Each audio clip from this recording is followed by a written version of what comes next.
Okay, this is a game between the contenders for the world championship and two of the highest rated players in the world.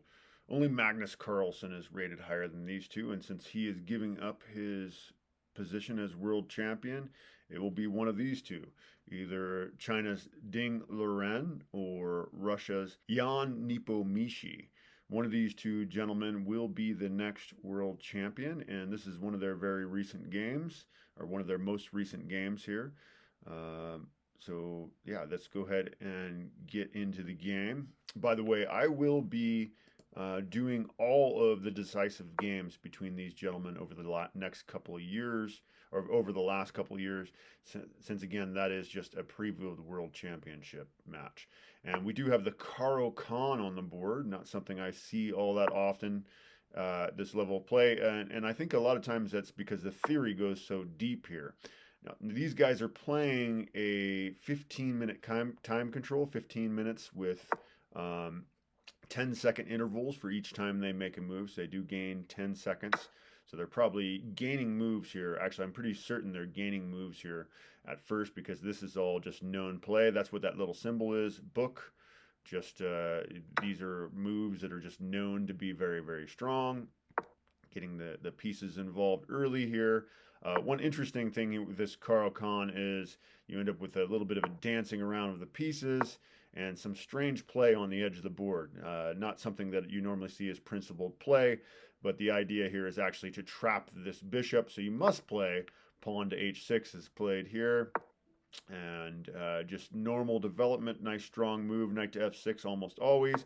And usually here, so yeah, the knight comes to d7, and now the bishop trade offer, which usually is accepted, and we're still in completely known territory. This is chess that has been played many times. This is how the Karo Khan goes, and kind of interesting here. This is definitely a good move going ahead and getting the bishop to f6, but the computer is actually suggesting that queen to h5 might be best because, well, yeah, white is going to be castling to the queen side here and maybe putting some pressure over there might be better. And of course he does castle, and I think again the computer is going to suggest that we play queen to a5. That's going to put more pressure on the position. You're attacking a pawn right away. But this is a good move too, getting black ready to castle. Interesting thing though, as they do castle to the opposite side of the board, we're going to see some pretty relentless attacks with like pawn rushes and whatnot. This is definitely an okay move. It's saying queen to king to b1 would have been better here. Again, just because of this threat over here. But Liren actually does. Just lost my sword there. Just fell off the chair. Uh, but yeah, Liren goes ahead and plays that move next, and it's really not as threatening anymore. So now, like I said, we're going to see some sort of pawn attack here. The computer's still thinking it would have been better to have the queen out in front of that attack, but it's tough to see necessarily what the computers are, that deep, especially when these gentlemen only have 15 minutes on the clock. Computer does suggest that knight to e5 would have been a little better here, but this is fine. I do want to say that the pressure to win the game is on white. So being that white has the advantage, and in grandmaster games, it's usually going to be white that's playing for the edge, okay? So, all right. Continuing on, we do see that pawn rush continuing. And now the pawn rush on the other side as well. Just kind of trying to undermine the position of the king. Well, this is a great move. Centralizing the knight, attacking the bishop. And yeah, the Russian grandmaster goes ahead and brings that bishop back for defense purposes. As the queen come in here attacking, the bishop has the option of coming in here. It might be nice to have that dark squared bishop back there to help defend. And yeah, hopefully, I think Jan Nepomishi is hoping to maybe chase that knight away and then maybe block off the bishop, keep him out of there, kind of help protect the king side, but Ding Liren is rated 2,800 now. He's certainly a very strong player. He's going to find the best move a lot of times, and he does here. And so the threatening checkmate right away. So there's a mate in one, and so Jan moves his bishop back to get his queen to defend the square there. And now, kind of removing the defender. The queen has to keep up vigilance on this square here. So going after that queen, of course, the queen has to stay on the second rank, defending that pawn. And it continues. Interesting, the computer suggesting maybe going after the loose knight first rather than pushing the pawn. But like I said, in this position, it's a lot of times when you're castled to the opposite side, there's a lot of pawn pushes going after the king. Okay, now Jan repositioning his bishop for trades here. This move makes sense to me. It was again suggesting going after the loose knight instead. And now we're trading some pieces. And this is probably good for white. Pretty intense attack was coming at the position.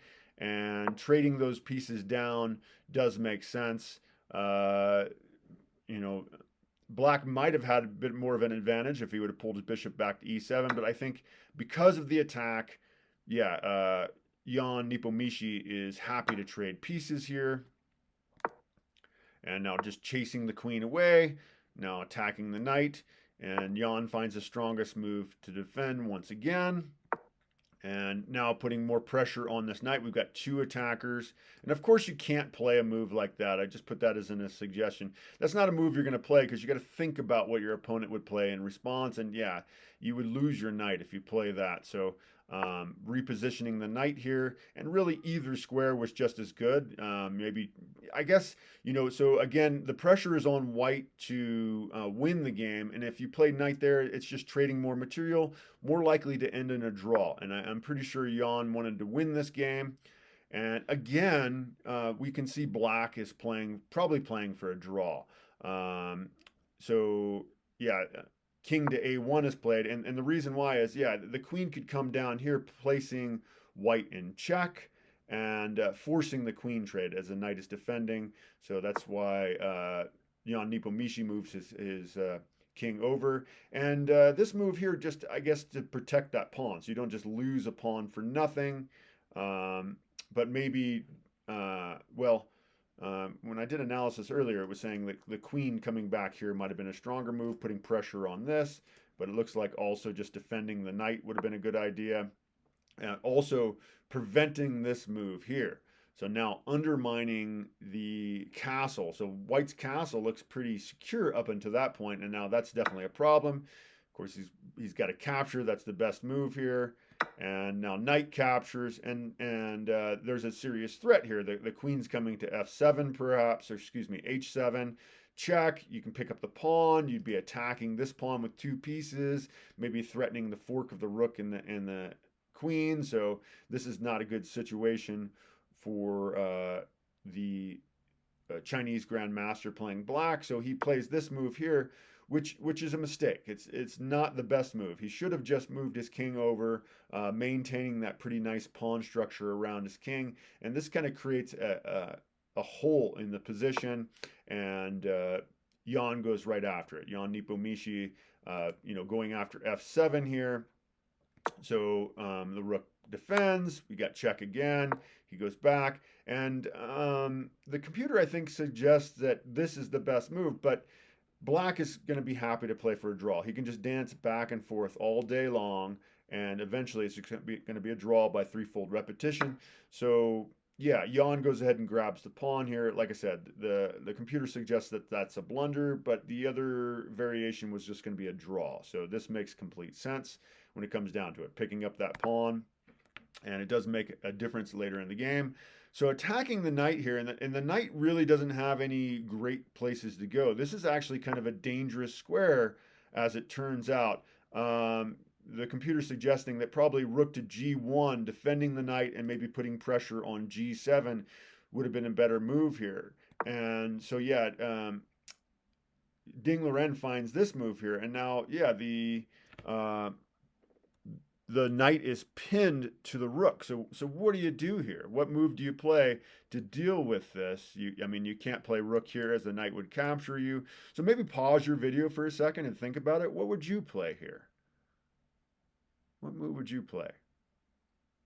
And if you want to just go ahead and continue, we'll move on now. Hopefully you've paused the video if you wanted to. But yeah, Jan finds this move here, which of course you can't take the knight then, because if you take the knight, you're going to lose your more valuable rook with check. But if you take the rook, well, the queen defends, and that's what happens here. So the knight is just fine. And so this turns out to be a blunder because, yeah, this pawn is pinned. You got to be watching out for pins like this, suggesting that the computer suggests that he should have got out of the pin. But now, yeah, Jan Nepomucci finds the strongest move here, just putting pressure on that pawn. And yeah, Liren is one of the strongest chess players in the world. He's a superstar of chess. Of course, he's going to find the strongest move in the position to deal with that. And just quite a struggle going on here now. And interestingly, yeah, Jan Nepomucci decides that he's going to go ahead and sacrifice that pawn. But this is the best move. I think he sees that he's got these connected pawns over here. He's probably calculated ahead and saw that he has a winning endgame here. And so he can get away with this. And he actually does this. He ends up setting himself up for a discovered double check, or a discovered check here, which forces the queen trade, or enables the queen trade, I should say. So he trades queens, and now he's able to capture here, and now he's got these 3 pawns that are unopposed. So 3 passed pawns over there. And I think that's why he went for that. He forced that queen trade. So earlier on, he didn't want to trade queens because it was looking very drawish. But now it's obvious to you know, a grandmaster like Jan Nepomucci that this is a winning position. So messing up the pawn structure over there, and now, you know, with the pawn here and the knight being able to come in, these pawns aren't really a threat, but it's pretty difficult to deal with these pawns here. There's really nothing that black can do. So Liren in this position resigned the game. So Jan Nepomucci won this one. So I'm going to be covering all the decisive games between these two gentlemen. So you might like and subscribe and check that out. I do have several more that I've already posted. This game could have went on something like this. But yeah, again, there was really nothing that could be done here. Eventually, he's going. So basically, black ends up in Zwitzenzug, and you know, maybe he's going to try to go over. Maybe he could try going over and doing something over here there. But by that time that happens, of course, this pawn is going to become a queen. So, yeah, like I said, a couple moves ago, actually, Liren resigned the game. He resigned a fair bit early. He resigned right here. And yeah, Nepo, the Russian grandmaster, Nepomucci, won this game. So again, please like, subscribe. I will be making a game review just about every day. I also have tactics that I'll be posting. So yeah, if you're into chess, definitely join me. Thank you. Take care. Bye-bye.